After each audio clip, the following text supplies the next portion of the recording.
تو صفا بیت المال شاخ ورنگل کے ذمہ دار مولانا مفتی منہاج الرحمان صاحب سے درخواست کرتا ہوں کہ وہ تشریف لائیں۔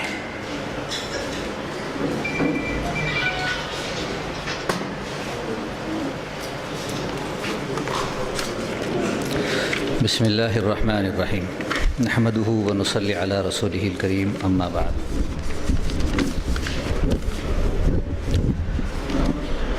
ہمارے مربی و بزرگ حضرت مولانا پی ایم زکریا صاحب دامت برکاتہم، صدر محترم صفا بیت المال جناب محمد غیاث احمد صاحب رشادی، استاذ محترم مولانا مصدق القاسمی صاحب دامت برکاتہم، دیگر ڈیسک پر تشریف فرما علماء اکرام اور ہندوستان کے طول و عرض سے ایک عظیم جذبے کو لے کر یہاں جمع ہوئے میرے دوست احباب، السلام علیکم ورحمۃ اللہ وبرکاتہ۔ مولانا غیاث احمد صاحب رشادی دامت برکاتہم کی انقلابی شخصیت سے ہم سب واقف ہیں۔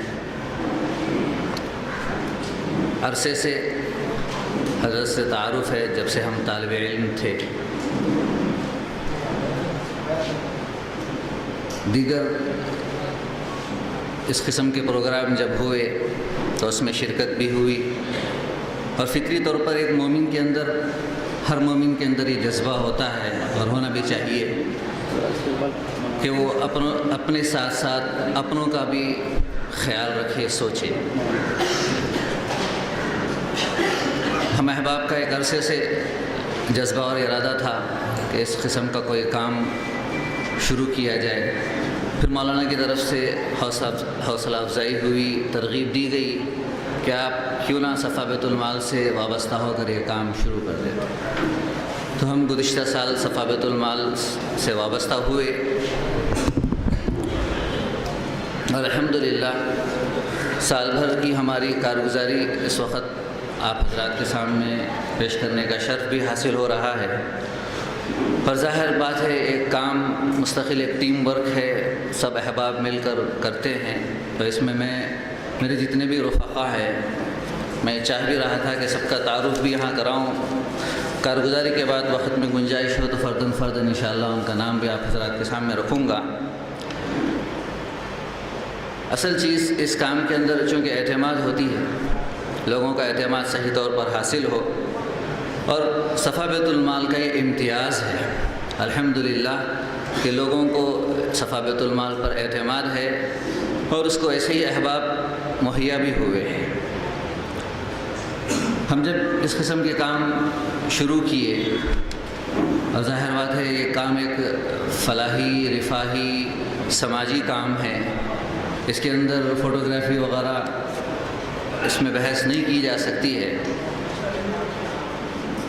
بزرگوں سے جو چیز ورثے میں ملی، الحمدللہ ہم بہت اپنی نجی طور پر محفلوں میں اس سے بچتے ہیں، لیکن دوسرے ذرائع سے تنقیدیں بھی ہونے لگی کہ بھئی شادیوں میں تو نہیں شرکت کرتے ہیں اور منع کیا جاتا ہے، اور پھر اس میں، اور چونکہ سابقہ سب کو ہو سکتا ہے تو ازراہ لطیفہ بھی کہہ رہا ہوں، گھر والیوں کی طرف سے بھی تنقیدیں ہوتی ہیں کہ بڑے دوسروں کو تو روکتے فوٹو لینے سے اور خود فوٹو والے رہے۔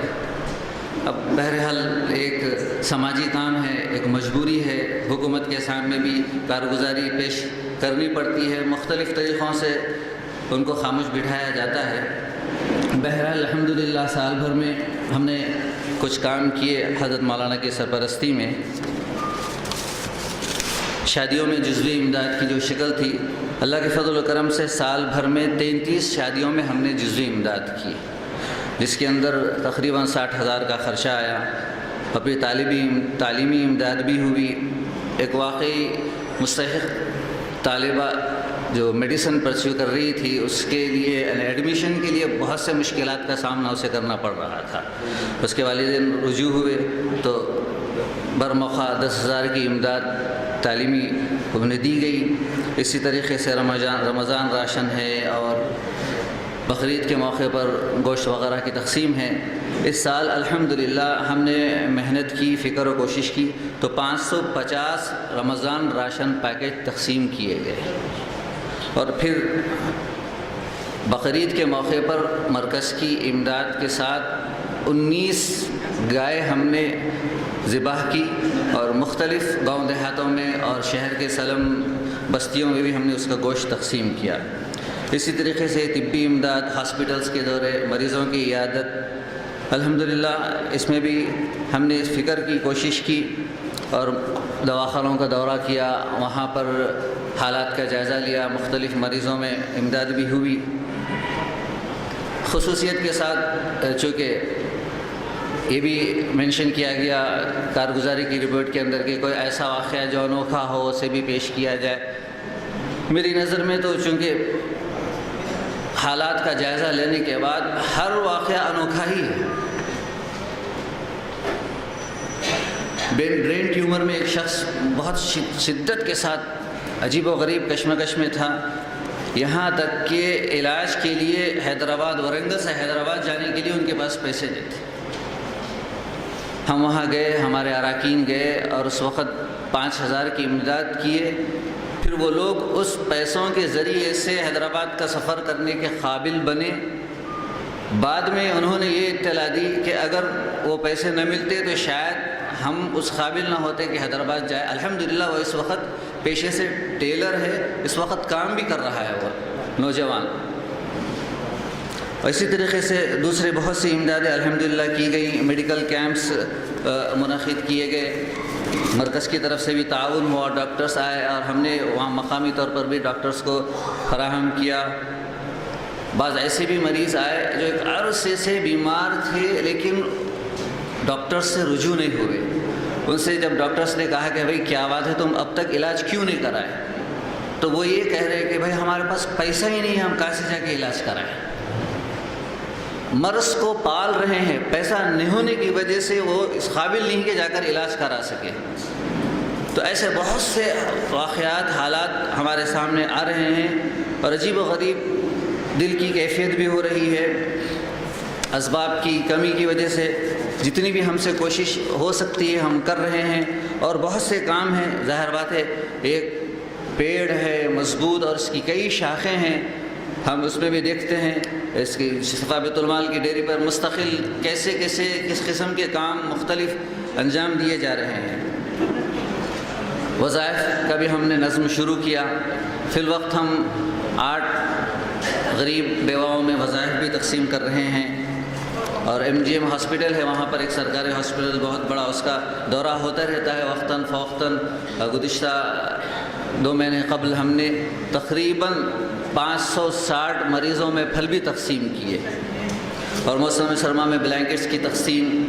ایک مریض تو ایسا ملا جو لاوارث ہے، بالکل دونوں طرف سے اٹھا ہوا ہے، سردی میں ٹھٹر رہا ہے، اس کو جب ہم نے جا کر بلینکٹ اڑائی، مذہب سے تو ظاہر بات ہے ہمارا نہیں تھا، لیکن اس کے دل سے جو دعائیں نکلی، اور اس وقت سب کے آنکھیں نم ہو چکی تھی، اور وہاں کا جو عمل تھا ہاسپٹل کا بہت متاثر ہوا۔ اور پھر خصوصیت کے ساتھ چونکہ غیر مسلم زیادہ ہوتے ہیں، اور مسلمانوں کے ان کاموں کو دیکھ کر وہ بہت زیادہ متاثر ہوتے ہیں کہ مسلمان ایسے کام بھی کرتے ہیں کیا۔ اور جیسا کہ مولانا نے فرمایا کہ داڑھی ٹوپی والے خصوصی کے ساتھ ایسے کام کرتے ہیں، جبکہ ان کے اوپر ایک خاص قسم کا لیبل لگتا جا رہا ہے۔ دعا کیجئے، مستقبل کے ہمارے بہت سے عزائم ہیں، جس میں سے ہم منتھلی میڈیکل کیمپس مستقل چلانا چاہ رہے ہیں، ٹیلرنگ ورک شاپس ہے، اور تجہیز و تکفین کا مفت نظم ہے۔ اس وقت الحمدللہ ہمارے ساتھ 10 افراد کا ایک وفد یہاں پر آیا ہوا ہے۔